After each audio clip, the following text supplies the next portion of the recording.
write another one while I'm sitting here waiting for my change to come. You see, I spit it till it's hard to breathe, like it's just you and me. Wear my heart on my sleeve. That's the mark of a true MC. It's just me, bigger than Dynasty. It's D, Maria E. Tonight, I will be magnificent. I will be better than I ever been. I will amaze me, true to myself. They can't change me. I will be hip hop. You don't stop, stop. I will be. Yeah, I will be magnificent. I will be better than I ever been. I will amaze me, true to myself. They can't change me.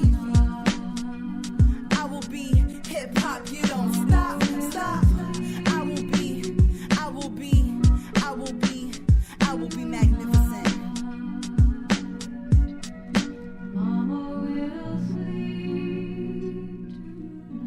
My name is D.Y. I'm your pusher, dream. Dream. Dream. Dream. Dream. Dream. Dream. Dream. I love y'all. Until the rest of the day.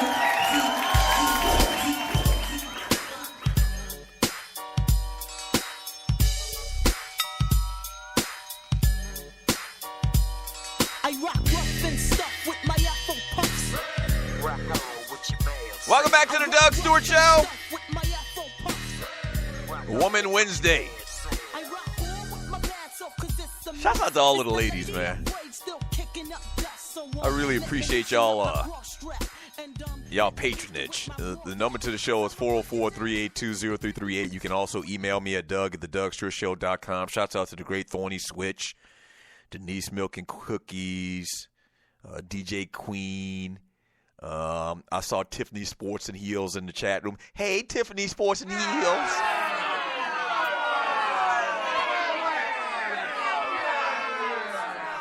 Yeah, shouts out to y'all, man. Y'all need to tell more of your lady friends, your cousins and them and whatnot, man, to tune into the show. We got something for everybody around here. SEC Media Days going down right now in Hoover, Alabama, which is always kind of like a big to-do, big circus. I mean, because SEC fans are just crazy in general. And so when SEC Media Days come around, you start talking about the best conference of college football, and you're in the state of Alabama, Roll Tide and Auburn and all of those maniacal college football fans, man. It's interesting. Some of the things that we're going to pay attention to a lot this year, man, is the Georgia Bulldogs and Kirby Smart's second year as head coach of the Dogs. He won 8 games in his debut last year and landed the number 3 recruiting class this offseason as well. You got Jacob Eason coming back, first-round running back, and Nick Chubb and Sony Michel and all of those guys. You got a beast and a bunch of returning starters, 10 returning starters on defense. And you got to step it up, man. I think Georgia fans is to the point where they're tired of being, mediocre. It's been a long time since Georgia won a national championship. And I always get into the fact that Georgia it really is very strange how Georgia, the fans, feel like they should win a national championship every year, or they're going to win a national championship this particular year. And I've been here for 20-plus years, man, and they reminded me a lot. They really parallel Clemson, where it was the same thing with the Clemson Tigers. Clemson won a national championship in 1981 and hadn't won one since. And so every year, this is the year Clemson's going to be back. This is the year Clemson's going to be back. Man, we went damn near 40 years. We went 40-plus years, almost 40 years, 30-plus years on Clemson, this being the year they're going to win a national championship. Same thing with Georgia. Clemson won it in 1981. Georgia won it in 1980. And so Clemson's handled their business. They did it.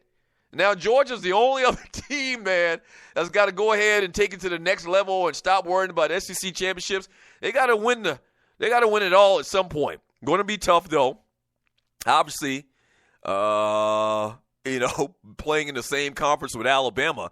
But just another year of high expectations. Kirby Smart, what's he going to do in year number 2? That's one of the big themes coming up in the SEC this year. Another one is guys on the hot seat.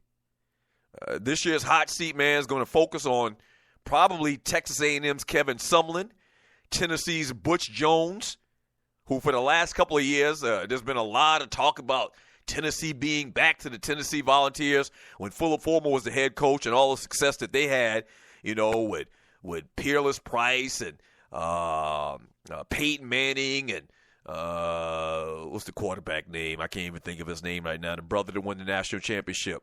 It hadn't been that good at Tennessee for many, many years. Hadn't been that good. But this year, Tennessee's Butch Johnson is one of those guys that has to get it done, or they're probably going to be looking to make a move.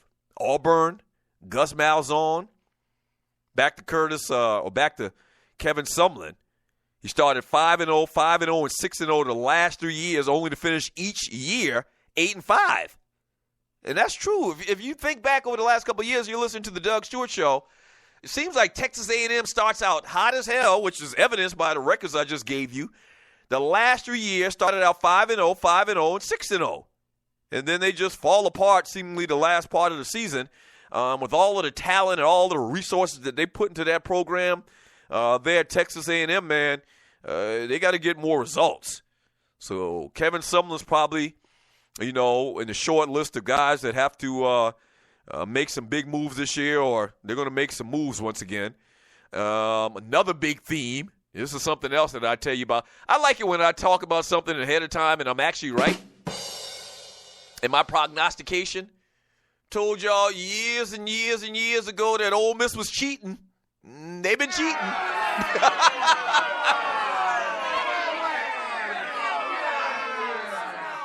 Big-ass NCAA investigation going on down there at Ole Miss. The school's currently dealing with it right now. They've already banned itself from postseason play, fired a staff member who was linked to all of the improprieties in the investigation, retracted a handful of scholarships over the next few seasons, and they're still digging.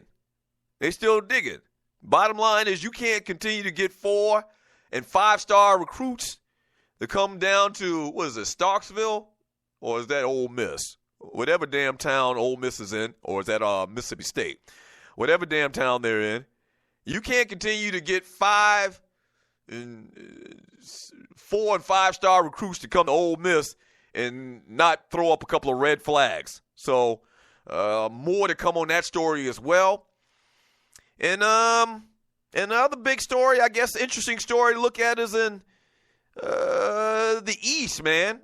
Who's gaining ground? Like, who's going to take charge of that particular division? You had Georgia and Florida. Florida starting to, play better football. Carolina, Will Muschamp actually did a better job in his first year than I thought. They won 6 games last year. Like, is he going to extend that, continue to learn from his mistakes when he was the head coach of Florida, now being the head coach of the University of South Carolina? It's going to be very interesting. The West. You know what's going to happen in the West. Alabama's going to dominate that. But then who comes behind Alabama? Ed Orgeron now down at LSU. He's got the head coaching job, Monica full-time. So you got LSU, you got Auburn. I mentioned Texas A&M. What's going to happen? Is anybody going to pose a threat to Alabama? Probably not. But it's good, man. It's good. I cannot wait, man. If you're new to the show, you need to know this. College football is my favorite sport in the world.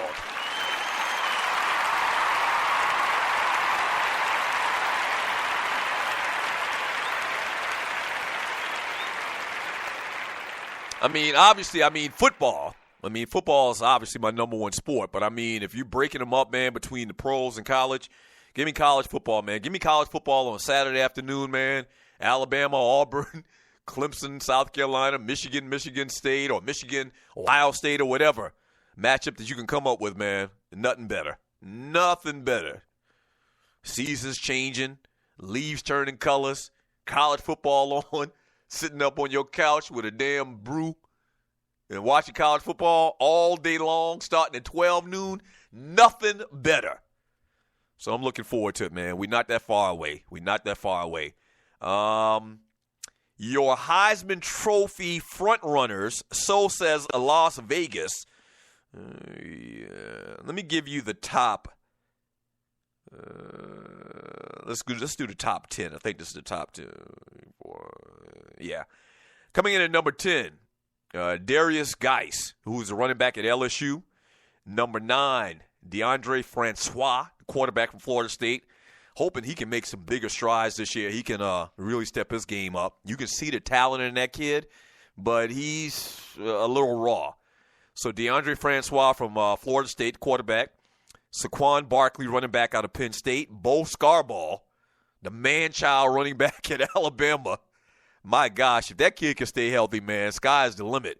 You talk about Derrick Henry 2.0. So Bo Scarborough, Jalen Hurts, quarterback at Alabama. If he gets better, if he improves on what he did last year, he's definitely going to be a guy to keep your eyes on. And chances are Alabama probably going to win the national championship this year, so there is that. J.T. Barrett, returning to Ohio State, quarterback. Lamar Jackson, who won it last year, they got him at 3rd at plus 800. So Lamar Jackson's ranked right now by Vegas at number 3. Baker Mayfield, quarterback at Oklahoma. I don't understand that. Maybe because they're Oklahoma and they play in a more prestigious conference than Lamar Jackson does at Louisville. But Baker Mayfield, quarterback at Oklahoma, and the number 1 ranked guy to win the Heisman this year, the quarterback from USC, Sam Darnold, which is classic USC quarterback. Matt Leinart, Carson Palmer. I mean, they all like freaking clones, and the kid can play. From the little bit I saw of him playing last year in the bowl game, prototypical guy they want to play quarterback in the NFL. with all the strides that these dual threat quarterbacks have made over the years and all the success that they have, trust and believe, Sam Darnold is still the prototypical guy they want to play quarterback in the NFL. Yeah. And not taking anything away from, once again, what I've seen, he can play, but the hype machine on Sam Darnold has already started. Believe that. And it's only going to get worse. It's only going to get worse. So there are your Heisman Trophy candidates. The guys that preseason they're saying are going to be in the running for the trophy. When we get back from the break, man, we'll read some of your messages in the chat. This is the Power Hour. Don't go away. The Doug Stewart Show.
Yeah, the criers when they busted. Save your teardrops, it ain't nothing, you ain't real. You came for the wrong one, it was foolish. You too smart to be so stupid. Now I'm about to give you something you can feel. Thought that it was done, thought it was swept under the rug, thought it was love. But it's still here, what up, what's the deal? See, never crossing artists, we the hardest, flow heartless, and we put it all on blast in ways that others can't steal. What's real? A queen that be down for whatever, what's not. Clown ninjas who think they so clever, what's real? A king that'll rap for his queen, what it ain't is a broad that always gotta be seen. What I mean is, if you got something real, better act right. Build an empire, get your stats right. Got my facts right. Now the truth got you living in fear. I thought I warned you, after laughter comes tears. You should've